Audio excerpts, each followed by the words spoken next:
सबसे पहले मैं आप लोगों का शुक्रिया अदा करूंगा कि आप लोग इतने कम शॉर्ट पीरियड में आप लोग तशरीफ़ लाए।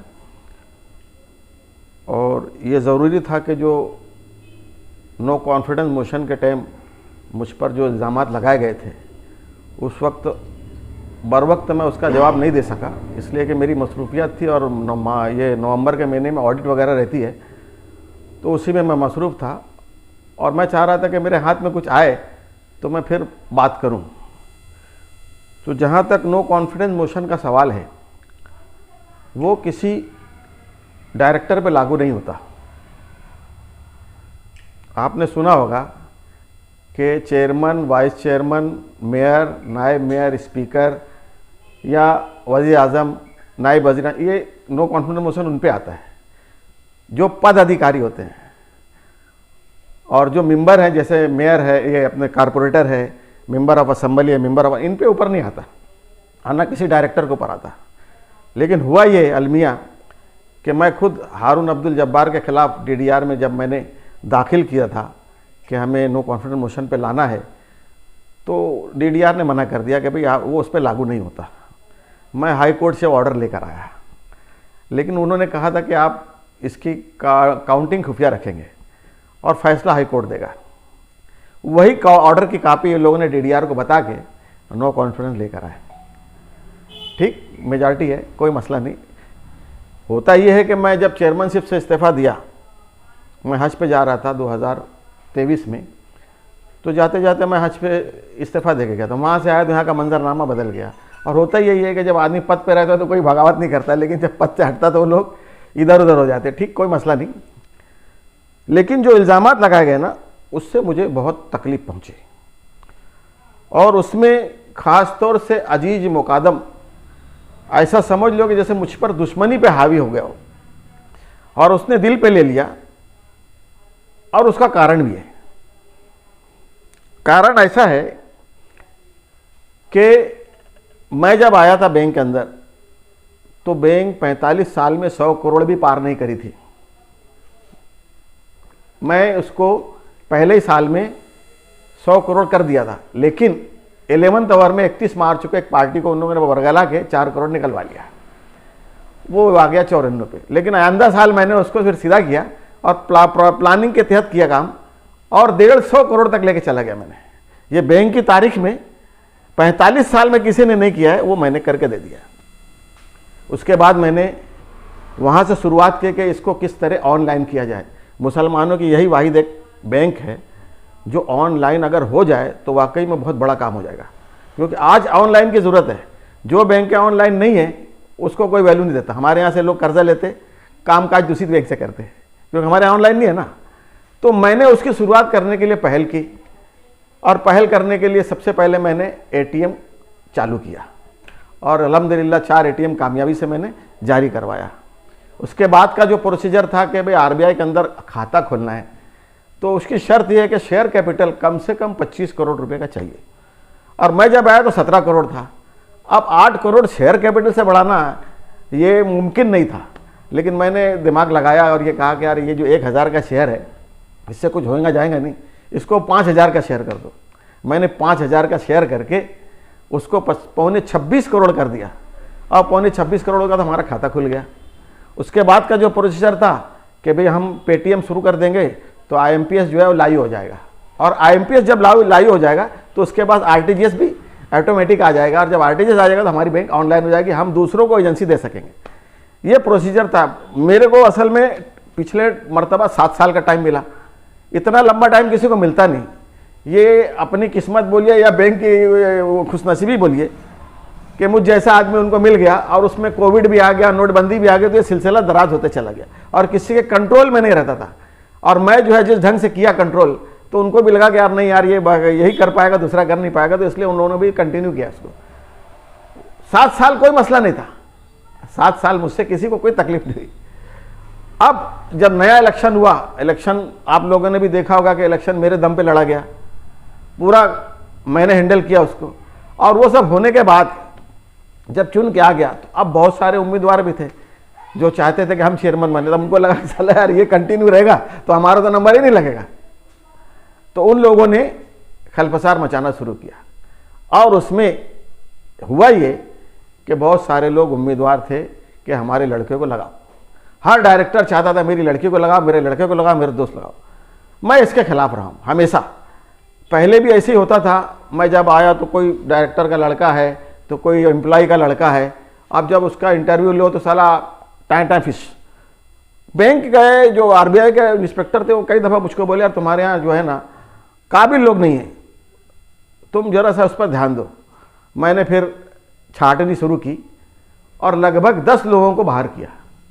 आप लोगों को ताज्जुब होगा, खुर्शीद मैनेजर का भाई अतीक अहमद हमारे यहाँ अकाउंटेंट था। आप अगर गेस करो कि क्या पढ़ा होगा, मैं जब उसकी इंक्वायरी की तो 7वीं फेल। ऐसे आदमी भी लगे थे वहाँ पे, मैंने उसको बाहर किया। उसके बाद ऐसे मजीद 6 लोग और बाहर किया जो इलीगल लगे थे। दूसरा एक आदमी था जो नोटबंदी के टाइम हमको बहुत तकलीफ दिया, नोट पड़ी है बांट नहीं रहा है, बोले मेरा टाइम खत्म हो गया। ताकि भांगड़ हो, नयापुरा में भांगड़ हुई, ताला मार दिए, कुसुम्बा रोड पे भांगड़ हुई, लोग रोड पे बैठ गए। ये सारे हालात से गुजरा मैं। नोट किस तरह लिक्विड हो, हमारे पास 56 करोड़ थी, कोई लेता नहीं था। मैंने बड़ी हिकमत अमली से उसको सल्टाया, क्योंकि जहाँ मैं बात करता था दूसरे दिन मेल आ जाता मत लेके आओ। तो मैं समझ गया बैंक का ही कोई तो भी आदमी है जो हमारे खिलाफ चल रहा है। मैंने बताना बंद कर दिया कहाँ जाएगा कैसे जाएगा, और मैंने लिक्विड करा दिया पूरी। मामको जैसी बैंक 11 करोड़ रुपया 2 साल के बाद गया उनका। कितना लॉस हुआ, हमने तो लॉस कहीं आने नहीं दिया। उसके बाद जब ये जो एक्सटेंशन पे थे अजीज मुकादम के भाई सईद अहमद, ये रिटायर हो चुके थे और जिस ब्रांच में भी जाते थे वहाँ झगड़ा करते थे। और मैं अजीज मुकादम का भाई हूँ और वो अच्छा कस्टमर भाग जाता था। मैं बहुत परेशान था। उसको फिर नयापुरे से उठा के कुछ रसूल बेलबाग में लाया। बेलबाग में भी वही तमाशा, लड़ाई झगड़ा। फिर उसको मैं कुसुम्बर या आगरा रोड पे किया, वहाँ भी वही परेशानी। 5 साल हो गया, 5 साल एक्सटेंशन बोले तो बहुत होता।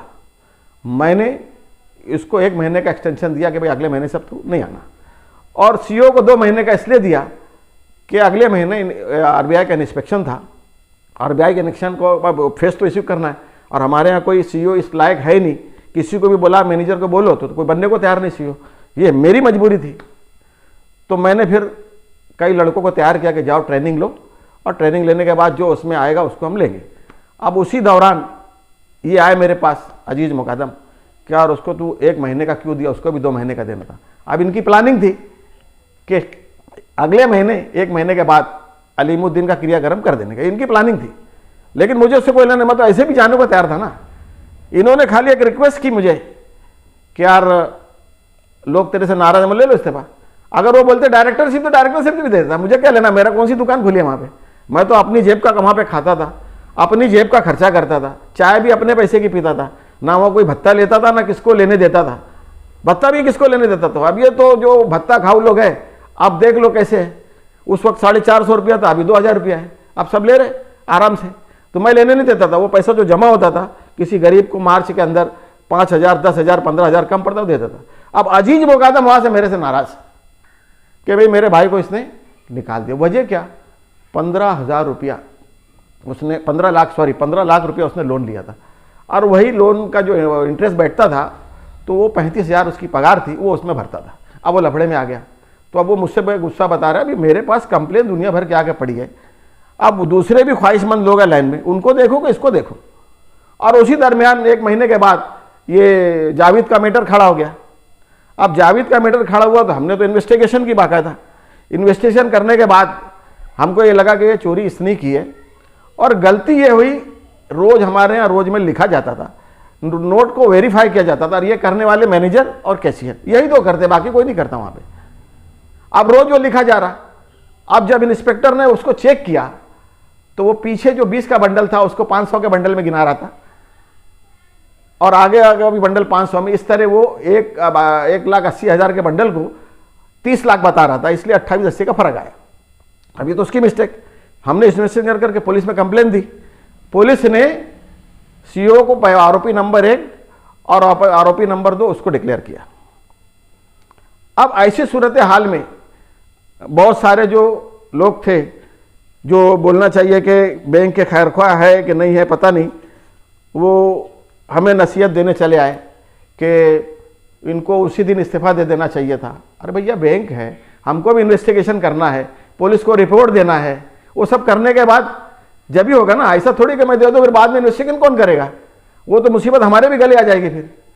तो बहुत कोशिश करके वो दिए। अब जो लोग हमको नसीहत फजीयत कर रहे हैं, क्या स्पिनिंग मिल नहीं झाँकते क्या?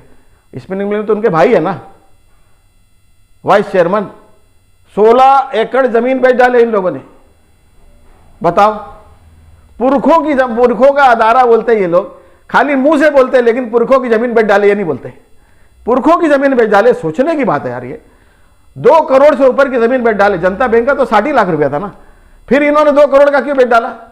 अजीज मुकादम को नहीं दिखा गया ये? अजीज मुकादम जो है यहां पर मैं खाली उसके भाई को निकाल दिया तो मैं टारगेट हो गया। वहां क्यों नहीं अजीज मुकादम इस्तीफा दिया? देना चाहिए ना अजीज मुकादम को इस्तीफा। उसके भाई को मैंने 2 साल के बाद पकड़ा। 32,000 रुपया एटीएम के अंदर प्लस माइनस होते रहता है। किसी ने देर दबाया बटन तो पैसा नहीं निकलता, लेकिन फिर उसको देखना पड़ता किसका है, उसके खाते में डालना पड़ता। 32,000 रुपये ले आके रख लिया। मुझे 2 साल के बाद प्यून लोगों ने बताया, क्योंकि प्यून भी डरते कि यार अगर बताएंगे, मुंह खोलेंगे तो ये मैनेजर है हमारे ऊपर कोई भी इल्ज़ाम लगा देगा और हमको घर भेज देगा। जब उसका ट्रांसफर मारा मैंने आगरा रोड पे, तो प्यून लोगों ने मुंह खोला। अब मुझको बताया, मैं बुलाया इधर, अरे भैया क्या बात है, ये 32,000 का क्या मामला है? वो घर रखा है ना? बोले काम कर, बैंक का जो बैंक तिजोरी में पैसा वो भी घर ले आकर रख ले। क्या यहाँ सेफ नहीं रहता ना? हमारे यहाँ सेफ नहीं रहता। तो अजीज मुकादम को ये चीज भी बताया। तो अजीज मुकादम का जुमला है, डॉक्टर मंजूर अय्यूबी और कुर्सी रशीद से डेले वाले गवाह इस बात के। खाया था क्या? बोले अबे घर ले आकर रख लिया, बोल रहा खाया था क्या? ये कौन सी बात है? शुक्र मना मैंने चोरी का FIR दर्ज नहीं कराई तुम्हारे ऊपर कि तुम्हारा भाई था। तो 2-3 लोग हैं खाली जिम्मेदार, लेकिन ये एक ही आदमी आगे आता है, अपनी मनमानी खुद चलाता है और दोनों को बाजू करके रखता है और बोलता है कि हाँ सबके मशवरे से। और इसे अभी मीटिंग जहां भी हुई, यहां भी इन्होंने बोला, उसमें डॉक्टर मंजूर का भी नाम लिया। डॉक्टर मंजूर थे क्या कहीं? इस कदर का झूठ बोलता है ये आदमी। उम्र हो गई है, उसको तो अब छोड़ देना चाहिए। अल्लाह मस्जिद पकड़ लेना चाहिए, अल्लाह अल्लाह करना चाहिए। और तीनों को मैं तो बोलता हूं बदल के दूसरे लोग को लाना चाहिए, वरना जिस तरह स्पिनिंग मिल का हश्र हुआ है ना, ऐसे ही जनता बैंक का भी होगा। जनता बैंक अच्छी है, हम जनता बैंक के खिलाफ नहीं है, जनता बैंक के खिलाफ बिल्कुल नहीं है। ना कल थे ना आज है। आज भी मैं RBI में कभी कंप्लेन नहीं किया है, लिखा जरूर लेकिन किया नहीं। जिस दिन करूंगा लफड़े में आ जाएंगे, मुझे पता है, लेकिन मैंने नहीं किया। मैं खिलाफ किस बात का है? इन लोगों ने एक नवा रास्ता निकाला। मुझको बोले लुकमान के यार मेरे लड़के को लगा लो। प्यून में लगाया था उस टाइम, बहुत पहले, 2 साल पहले, 3 साल पहले। लेकिन वो 2 दिन वो लड़का आया, तीसरे दिन उसको बोला क्या झाड़ू मार, तो बोले मैं झाड़ू नहीं मारूंगा, भाग गया हूं। अब उसके बाद काफी 1-8 साल बाद वो मेरे को आगे बोलते लुकमान के यार मेरे लड़कों को लगा लो फिर से। बोला यार अभी तो कोई कॉल है नहीं, जब कॉल रहेंगे लगाएंगे। और उसको तड़वी साहब के साथ, आरिफ तड़वी के साथ 3 मरतबा मेरी दुकान पे आए। मैं उससे रिक्वेस्ट किया, बोला यार देख मैं अभी नहीं लगा सकता, जब कॉल निकलेंगी तो लगाऊंगा। मैंने नासिक में वकील से मिला दिया ले आके कि भाई देख लो, ये मिल लो इनसे इनको जो बात करनी है कर लो। वकील भी बोले अभी जो 6 लोग का केस है हम इनको नहीं ले सकते। ये सारी बातें उसमें सुहेल मास्टर मेरे दोस्त को लगा लो, हनीफ मास्टर मेरी लड़की को लगा लो, अकरम मेरे दामाद को लगा लो। क्या है ये? बैंक है कि पान की दुकान है? बैंक को मैंने पिछले 7 साल में जितनी घान थी साफ किया, अब ये घान फिर ला के डाल रहे हैं, तो बैंक चलेंगे क्या? कहां से चलेंगे? आप लोगों को मैं ये बताते चलूं कि मैं जब बैंक में लिया था तो 32% NPA था। कितना? 32%। मैं उसको कम करते करते 17% पे लाया। अगर 5% और बढ़ जाता या 40 के पार हो जाती ना, बैंक बंद हो जाती। मैंने उसको बड़ी मेहनत करके, दुश्मनी भी लिया कई लोगों से, क्योंकि लोन भरते नहीं थे लोग। अब जिनको तगादा करो अपने दुश्मन बन जाते थे। तो ये सारी चीज़ों से गुजरने के बाद मैंने उसको वहाँ तक लाया। और उसके बाद जो मैं पेटीएम का शुरू करना था, टेस्टिंग हो गई उसकी। टेस्टिंग होने के बाद मैं हज पे चला गया, वहाँ से आया पता लगा वो भी रद्द हो गई। यानी ये लोगों ने किया ही नहीं, पूरा कोलैप्स कर दिया, यानी बैंक को फिर से पीछे कर दिया। अब फिर से अगर करना है 4-5 साल लगेगा, फिर इतना आसान नहीं हो प्रोसेस। अब अजीज मुकादम के बोलना है कि मैं तकरीबी कार्रवाई कर रहा हूँ 5 साल से। ये मैं तकरीबी पहली मरतबा वहाँ जो उसमें बोले थे, बोले 5 साल। यहाँ बैंक में जो नया मेरी जगह पे जो भरा गया तो उसमें बोले 5 साल। और वहाँ जहाँ बोले DDR के वहाँ पे तो बोले 8 साल। तो ये आदमी मैं बोलते हैं कि भाई मैं मनमानी करता हूँ। मनमानी मैंने क्या किया? बैंक का कौन सा नुकसान किया मैंने? तुम जो गलत बोले वो मैंने नहीं किया। तुम्हारे भाई को मैंने एक्सटेंशन नहीं दिया। तुम जो बोलते थे तुम्हारी बात नहीं मान, जो सही है वही करता था। मुझसे गलत करवाना चाहते थे, मैं गलत नहीं किया। अभी तो थोड़ा ही बोल रहा हूं, बहुत कुछ है। अगर बोलने पे आगा तो इनकी चड्डी भी उतर जाएंगी। ये कौन सी नींद में है? किसी के ऊपर आरोप लगाना, अभी तो मैं इनके ऊपर फौजदारी गुना भी दाखिल करने वाला हूं, डेफेमेशन का केस डालने वाला हूं अजीज मुकादम के ऊपर और सोहेल मास्टर के ऊपर। ये दोनों ने, सोहेल मास्टर खुद टीचर रहते हुए भी बस इसकी किस्मत थी, बच गया, वरना ये इलेक्शन में खड़ा हो। मैं खुद पार्लियामेंट्री बोर्ड का हूं, लेकिन इसके खिलाफ रहूंगा। अगर इसने माफी नहीं मांगा 8 दिन के अंदर तो इसके खिलाफ काम करूंगा। जो मजबूत उम्मीदवार रहेगा उसके साथ हम करेंगे। अजीज मुकादम को बोलना ऐसा है कि भाई 22 सरकर्दा शख्सियात ने मुझसे कहा, कौन है 22 सरकर्दा? बताए जरा नाम। एक नाम मैं दे देता हूं ना, निहाल चेयरमैन आए मेरे पास, CEO को फोन किए, बोले यार 30 लाख रुपया लोन लग रहा है। तो बोले अर्जी कर दे दो। तो बोले नहीं, बेगर फाइल के, बेगर कागज पत्तर के। बोले यार चेयरमैन 1 रुपया नहीं देगा। जानता है ना मेरा मिजाज, मैं कभी आज तक वहाँ की चाय अपने पैसे की पिया हूँ, कभी बोनस नहीं लिया, कभी गिफ्ट नहीं लिया। अगर कहीं टूर पे भी गया हूँ अपना पैसा दे के गया हूँ। रास्ते में अगर खाया हूँ वो पैसा भी दिया हूँ, भाई ब्याज का पैसा मेरे को नहीं चलेगा। ये मेरा मिजाज था। बाकी कोई डायरेक्टर के अंदर ये मिजाज है ही नहीं। सब खाओ बुझाओ बत्ती बुझाओ वाले लोग हैं। और बोले कि इत्तेहाद की जीत हुई। कहाँ इत्तेहाद हुआ? ये कैसे किए मेरे हटने के बाद? सैयद मुश्ताक को, भांजे को बोल दिया कल से मत आना। वो बेचारा घबरा गया, मेरे पास आया, बोले यार ऐसा ऐसा। बोले तू उधर ही चले जा भैया। अकरम मेरे साथ था, कल तक ये लोगों ने नोटिस दिया था विरोधी पक्ष करके। अकरम अपने दामाद को यूपी से बुलाया और वहां पे बिठा दिए नयापुरा ब्रांच में, अकरम के दामाद को। और वो बना दिए, क्या बोल रहे, आधार यहाँ का बना दिए। ये देखो अकरम का दामाद है, ये है। मैंने उसको बोला 32,000 लिख के बता, नहीं लिख के बता पाया। अब ऐसे लोग अगर बैंक में रहेंगे तो बताओ बैंक कहां जाएगी? वहां का 12वीं पास बोलता है, अब वो यूपी का 12वीं पास कैसा रहता है आप अंदाजा लगा सकते हो। ये हाल है। एक और है एक डायरेक्टर कन्हैया लाल, वो भी मेरे साथ था, उसको भी ये सीट दे के पटा लिए, ये भी उधर चला गया। ठीक है भाई, कोई मसला नहीं। हनीफ मास्टर रिटायर, उसने अपने लड़के को हेड ऑफिस में लगा दिया, हाफिज है वो, बताओ। जबकि वो लड़का, जहां तक मेरी मालूमात है, वो वहां जाने को भी तैयार नहीं, लेकिन उसके बाद भी उसको वहां उसने फिट किया। अभी लुकमान का लड़का भी आएगा, अभी 6 लोगों का इन लोगों ने निकाला है कॉल प्यून की। अब प्यून के नाम पे इन लोग भर्ती करेंगे और अब लुकमान का लड़का भी आएगा, सोहेल मास्टर का भी आएगा। ये सब जमा हुए सिर्फ अपने जाती मफाद के लिए कि भाई कैसे भी हमारा कुछ फायदा हो। उस चक्कर में ये लोगों ने वहां पे किया इस तरह के काम। आबिद रिक्शे वाला बोले मेरे लड़के को भी लगाओ, मैंने बल्कि चिढ़ के बोल दिया था गर्दुल्ले को, तो चिढ़ गया, मेरी जाके कंप्लेन किया अजीज मुकादम। बोला भैया उससे जाकर तू जरा और कुछ बोलेगा तो उससे आगे भी बोल डालूंगा मैं, क्योंकि मैं मुंह पे बोलता हूं, पीठ पीछे नहीं बोलता, जो बोलना फैक्ट। और यही मुसीबत मेरे गले लग जाती है कि यार मैं अगर किसी का लोन पास हो रहा है, जैसे मैं निहाल साहब को, निहाल चेयरमैन का बोला, वो आए, वो बात अधूरी रह गई, तो मेरे पास आए और कुर्सी चमड़ा वाला के साथ आए थे। बैठे, भाई तारमी महाज के जिम्मेदार है, मैंने चाय वाय पिलाई जाए की, ये बात की। और कोई जुगनी फैमिली का कोई साथ था उनमें, साथ में ऐसे ये 3 लोग थे। मुझसे बोले यार 15 लाख लोन लगे। मैं मिल जाएगा, कोई मसला नहीं, डॉक्यूमेंट दाखिल कर दो। बोले नहीं बेगर डॉक्यूमेंट के। बोला बेगर डॉक्यूमेंट के 1 रुपया भी नहीं मिलेगा। बोले ये क्या बात हुई? बोले क्या बात हुई ये थोड़ी। बोले तू दे दे, तेरे ऑडिट से पहले हम पैसे भर देंगे। बोले यहाँ ऐसा नहीं होता, ये जो जगह है ना मेरे बाप की नहीं है। मैं अगर मेरे बाप की रहती तो अपनी मेरे को इख्तियार रहता दूं या नहीं दूं, लेकिन ये जो है मैं यहाँ का ट्रस्टी हूं, पब्लिक का पैसा है, मैं नहीं दे सकता बेगर कायदे के। तो बोले यार मेरा ऐसा बोलना तेरे कोऑपरेटिव नहीं समझता। बोला जनाब मेरे को मत सिखाओ कोऑपरेटिव, नहीं तो 2 पैतरी उतर गया ना तो कोऑपरेटिव क्या है फिर तुमको समझा दूंगा। यही जुमला बोला मैं उनको, फैक्ट।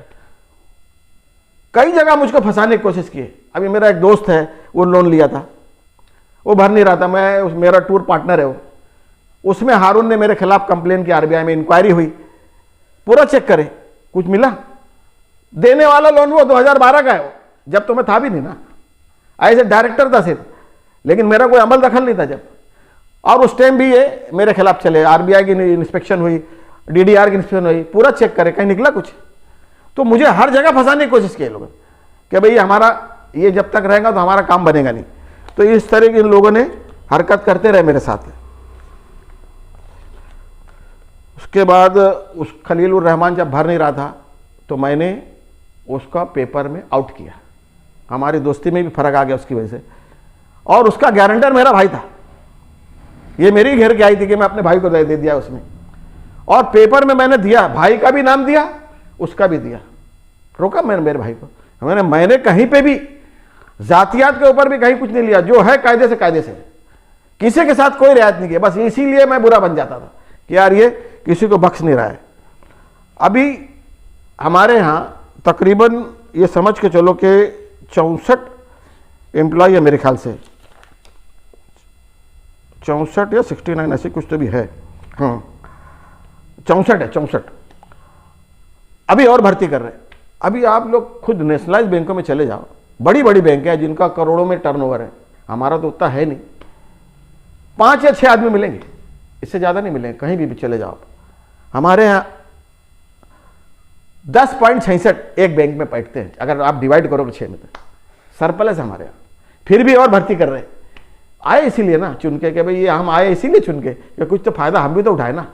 हाँ, ये कौन सा फायदा, क्या अजीज मुकादम को ये नहीं दिखता क्या यार बैंक का नुकसान होगा?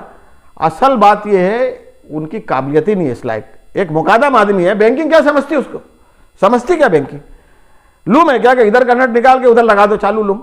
हाँ, बैंक तो कायदे से चलता है ना, आरबीआई के कायदे से चलता, वहां थोड़ी चलेगा ये सब। वहां मशवरा देते, ये बैठते किनके साथ है आप देख लो, किनके साथ बैठते, तो काबिलियत का अंदाजा लग जाता। घोड़ा हमेशा घोड़े के साथ बैठेगा, गधे के साथ कभी नहीं बैठेगा। यह चीज है समझने की। यहां तक कि मेरे यहां पर जो स्टाफ को गाली देता था, अकाउंट होल्डर हमको गाली देता था, उस आदमी को मैं बुला के समझाता था, 1 मरतबा 2 मरतबा 3 मरतबा उसका खाता बंद करता जा। मैं बुरा बन गया। ये 2 और भी है ना, डॉक्टर मंजूर बोलो, रशीद सेठ बोलो, अभी इनके बारे में नहीं बोलूंगा कुछ, जब जरूरत पड़ी, क्योंकि उन्होंने मेरे बारे में अभी कुछ नहीं बोला है। अगर जिस दिन बोला उस दिन इनकी भी चड्डी उतार दूंगा मैं। ये क्या समझते हैं ये लोग?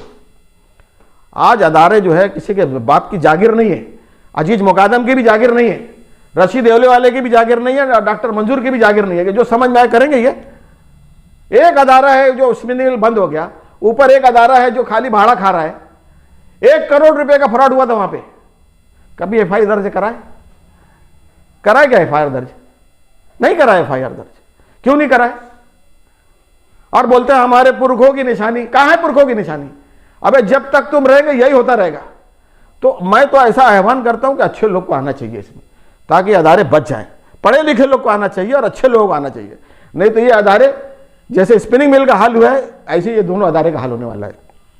उसके बाद अभी 22-23 में ये इन्होंने 5 साल का ब्यौरा दिया, 5 साल में कि भाई हमने, हाँ बता रहा ना, ये आखिरी में ये 5 साल का इन्होंने दिया है ब्यौरा।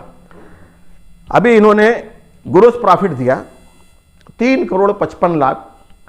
मैं ये बताता चलूं कि इनको ये भी निकालने का ढंग नहीं था। ये जब निकालना था ना, फाइनल करना है, तो मुझको फोन किया सीईओ ने, और सीईओ ने, और हमारे जो अकाउंट सीईओ इखलाक अहमद सीए, उनको फ़ोन किया। हम दोनों गए, फिर वहाँ बोले यार ये ना हम 137 निकाले हैं प्रॉफिट, तुम इसको बढ़ाकर 1.5 पार करा दो, ये हाल है। बोले यार हम कैसे करेंगे? तो बोले नहीं यार इतना मेहरबानी करो। तो बैंक का काम था इसलिए गया, हाँ किसी का जाती काम रहता तो मैं नहीं जाता, वो बैंक का था इसलिए गया। और वहाँ जाके मैंने बताओ भाई क्या है बचा, तो बोनस और एक्स ग्रेशिया बना था, बचा था बस, बाकी सब तो कर डाले। ये पंखा चालू कर उधर का, बाकी उधर का, बाकी तो सब कर डाले थे, बचा क्या है? तो बोले यार वो बोनस एक्स ग्रेशिया है और वही बचा है, तो क्या देना है? तो बोले तुम डिसाइड करो। बोला मैं नहीं डिसाइड करूंगा, कल तुम मेरे सर पे फेटा बांध देंगे, एम्प्लॉय मेरे से नाराज मुझे दिख रहा है, इनकी गर्दन काटना पड़ेगी जब भी बढ़ेंगे ये प्रॉफिट, तो मैं गुनहगार क्यों बनूं? तो मेरे टाइम में 26% दिया गया था, इनके टाइम 12% दिया गया। कितना? 12%, लगभग 40 लाख रुपया बचाया गया तो ये जाके ये जो बना 2.75 के आसपास ग्रोस प्रॉफिट और 1.54 नेट प्रॉफिट आया। तो मेरे टाइम तो मैं बोलता हूं कि 5 करोड़ 6 लाख हुआ था ना, और कभी 4 से नीचे गया ही नहीं। यहां तक कि कोविड के पीरियड में भी नहीं गिरा। 4 करोड़ से ऊपर ही बिजनेस दिया मैंने, इन्हें प्रॉफिट दिया है ग्रोस। अब उसमें अजीज मुकादम अभी जो एजीएम हुआ उसमें बोलने लगे कि 1 करोड़ 54 लाख प्रॉफिट नहीं हुआ है, हमारा असल प्रॉफिट 2 करोड़ 75 लाख हुआ है। क्यों भाई, तुम्हारी कास्टिंग ऐसे निकालते कि पावर की बिल नहीं जोड़ते उसमें, डबल मजदूरी नहीं जोड़ते उसमें? हाँ, नेट प्रॉफिट किसको बोला था यही पता नहीं है इनको, और सरबरा बने बैठे। भाई नेट प्रॉफिट जो सब जानने के बाद जो बचा वो नेट प्रॉफिट है, वही असल प्रॉफिट है ना। अब उसको जोड़ रहे वो, तो ये ऐसे लोग रहेंगे तो फिर अदारे का अल्लाह ही खैर करे। उसके बाद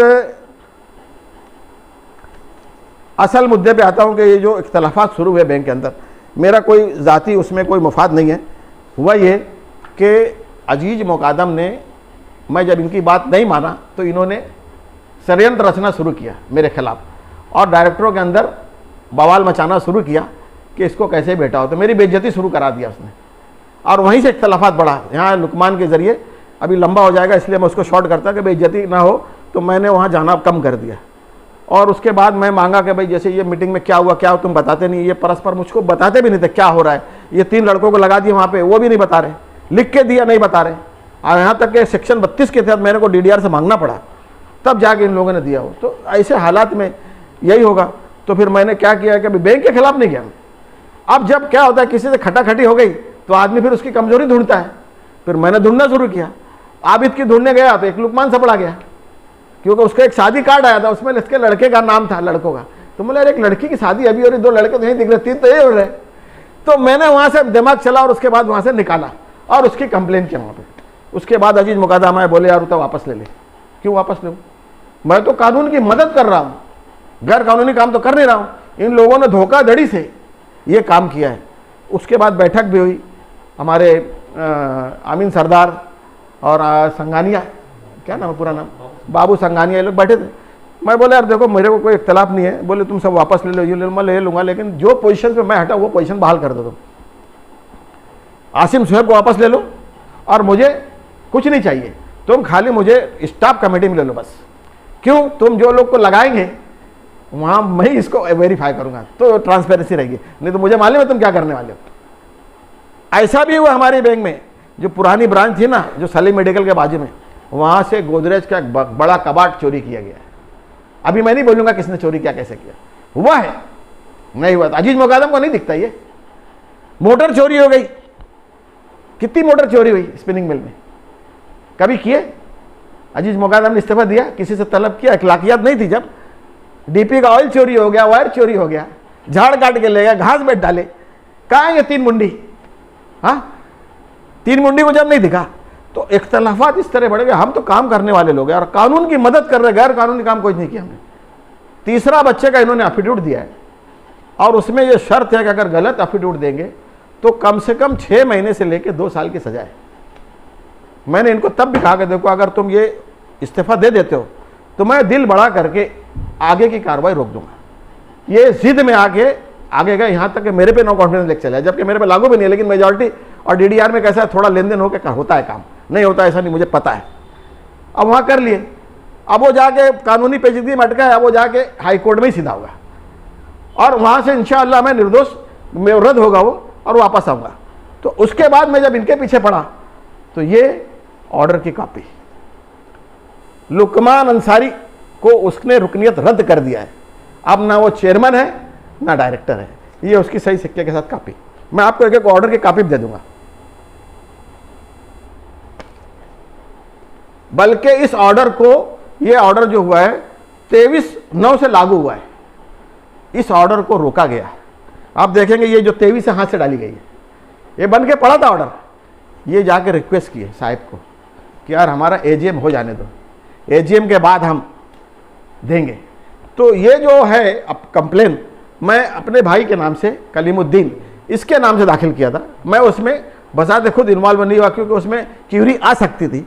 उसके पेश नज़र मैंने इसके नाम से डाला, ये शेयर होल्डर है इसलिए इसके नाम से डाला। तो ये इसकी, कल मुझे ये ऑर्डर मिला हाथ में, 23 तारीख को दिया है उन्होंने 23 को कि वहाँ से उसकी रुकनीत रद्द मानी जाएगी। अब 23 तारीख से इसने कोई भी काम काज अगर किया होगा वो सारा काम गैर कानूनी माना जाएगा।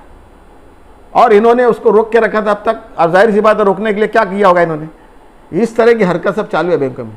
उसके बाद डॉक्टर 1 लाख, मैं आपको बता दूं वो आदमी डॉक्टर नहीं है, ये बहुत सारों को नहीं मालूम है, लेकिन वो अपने नाम के आगे लिखता उसकी बीवी डॉक्टर है बीएमएस, और ये गलत दवाखाना चलाता।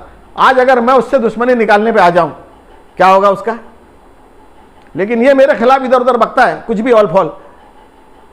तो मैं कई दफे उसको टोका गया, ये बंद कर दे मेहरबानी करके, मैं इस टाइप का आदमी नहीं है। अगर तेरे पीछे पड़ गया तो कांच के मकान में रहने वालों को किसी पे पत्थर नहीं चलाना चाहिए। मैं खानगी मार दूंगा इतना समझ लेना, मैं एकदम क्लियर कट आदमी हूं। लाखों नहीं कई लाख रुपए इनकम टैक्स साल का भरता हूं मैं। मतलब तू कहां पुर पाएगा मेरे को, तो बैंक का पैसा भी लगाएगा तो नहीं पुर पाएगा मेरे को, इतना टैक्स भरता हूं मैं। इससे पहले मैंने पिछले साल 25 लाख रुपए टैक्स भरा था। बोला है कहां तुम, मैं बोला तुम लोग 5-10 हजार भरने वाले लोग मेरे को छेड़ रहे। चेयरमैन के अलावा और किसी की रुकनीत रद्द हुई है? अभी कल 1 लाख की तारीख थी तो वो हाजिर नहीं था, इससे पहले भी हाजिर नहीं था। कश्मीर मिस्र में घूम रहा है जाके। मैंने ऑफिसर को बोला यार हम बार बार आते हैं यहाँ पे, गाड़ी लेके आते, गाड़ी का खर्चा पानी ड्राइवर को भत्ता देना पड़ता है, ये वो सब, ये ऐसे बार बार ये गैर हाजिर रहेगा तो फिर पहले से इत्तला दे देना, हम नहीं आएंगे ना, और इस तरह हमारा खर्चा होता है, फिर खर्चा कौन देगा। उसने कल उसकी फाइल बंद कर दी, क्लोज, अब सिर्फ ऑर्डर देगा। और कल ही मैंने इकराम खान जाहिद खान जिसके 11 बच्चे हैं, 11, मुझे लगता है सिर्फ 10 बच्चे पैदा किया उसने, 11 बच्चे, आया था मेरे पास, बोले तुम दुश्मनी मोल ले रहे मेरे से। वो काहे की दुश्मनी, मैं तो कानून की मदद कर रहा हूं। हाँ मुझे भी नहीं मालूम था कि तुम्हारे 11 बच्चे, हकीकत में नहीं मालूम था, लेकिन अब आदमी जब खटकती है तो कमजोरी ढूंढता है, ढूंढा मैंने, मिल गई तुम्हारा भी। आज मीडिया का दौर है, कुछ कहीं से भी ताल्लुकात देते रहे, फोन घुमा सब मालूम हो जाता, तो उसका कल मैंने दाखिल किया है। ये इस तरह के हालात है आपके सामने। मैं इसलिए रखा कि भाई ये जो गलत फहमी पेपर के जरिए फैलाए थे कि अलीमुद्दीन की रुकनीत रद्द और ये वो, जैसे मैंने कोई बहुत बड़ा चोरी चमारी की है, बहुत बड़ा गुनाह कर दिया, और अजीज मुकदमा उसमें पेश था, जबकि उसका कोई मैटर ही नहीं। अजीज मुकदमा कहीं में मैटर नहीं है, डायरेक्टर लोग का मैटर था ना, लेकिन ये डीडीआर के वहाँ हाजिर, लड़कों को लेके हाजिर, दोस्तों को लेके हाजिर, और अपने हल्का अहबाब को लेके हाजिर। क्यों भाई, क्या है, मैं तो अकेले गया था वहाँ, किसी को नहीं लेके गया था। डर लगता उनको, क्या काय का डर लगता। तो मतलब एक डायरेक्टर की रुकनीत रद्द हुई है, चेयरमैन की, चेयरमैन प्लस डायरेक्टर, और कुछ लोगों की रद्द होने वाली, अब होने वाली है 2 लोग की, और एक डॉक्टर नकली डॉक्टर इखलाक अहमद और इकराम खान जाहिद खान। ओके, ये इसके होने वाले, और ये उसकी कॉपी मैं दे रहा हूँ आपको, ऑर्डर की कॉपी, ये आप देख सकते हो।